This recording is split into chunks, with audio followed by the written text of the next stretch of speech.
Hi, my name is Nick Pierlot, and I'm the Assistant Director of Formation at St. Therese Institute. I'll be reflecting on this Sunday's Gospel, which is John 15, verses 1 to 8, where Jesus says, "I am the vine, you are the branches." The image of the vine in the Gospel of John reminds us of our radical dependence on God for real fruitfulness in life. In preparing for the cross, Christ says to his disciples that he is the true vine and that the Father is the vine dresser. The disciples and ourselves are the branches. The branches that are cut away are those disciples who willingly ignore or reject Christ. The disciples that pursue Christ are the ones who bear fruit and are in turn pruned. The reference to the Father pruning the fruitful branches may at first be a little daunting. Because pruning is a cutting away of excess branches, a question can arise. What is God going to take away from me? Can't I just say yes and be left alone? If we're not careful in dealing with these questions, we can become discouraged and perhaps even opt out altogether.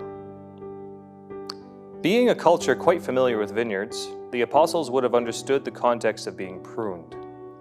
In order to produce fruit enough for wine, vines were often cut down to the bare essentials.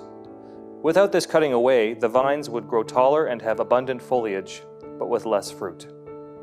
With less fruit, there is less wine, and by extension, less joy.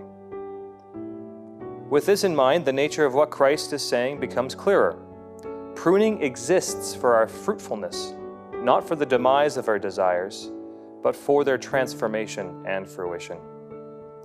It is by the vine dresser's careful, experienced hand that the attachments and distracted bits of our lives which truncate our personhood are removed. In this image, Christ hints at the mystery of the cross he is about to suffer. Each Christian is called to die, to be pruned, so as to rise again, to be fruitful. Still, a thought may persist. Why can't I be fruitful all by myself? The path of self-dependence can yield some results, to be sure.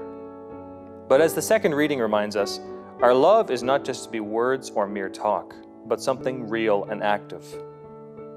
Psychologists say that a child who is not loved by his mother and father has great difficulty giving love to others as a grown man. He's able to say the words, but he needs to have received love in some measure so as to inspirit those words in a real, authentic way. Spiritually, this is also true. We love because he first loved us, says John again. St. Paul says as well, "What do you possess that you have not received?" And because of the effects of the fall, we are all deficient in receiving love. The image of the vine tells us that if we struggle to receive love, we can accept the Father's love through Christ. He will prune our barriers and fertilize the soil. In this way, our love becomes real and active in Christ. This is the fruit of the vine made into wine. Real joy ensues. To be fruitful, we must be pruned.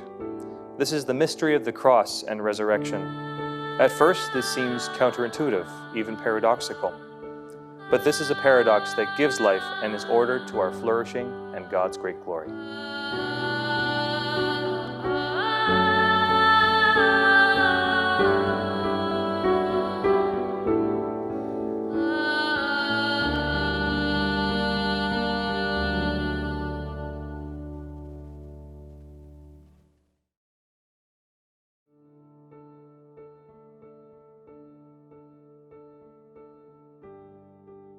Like, share, and subscribe to us on YouTube and on all major podcasting platforms.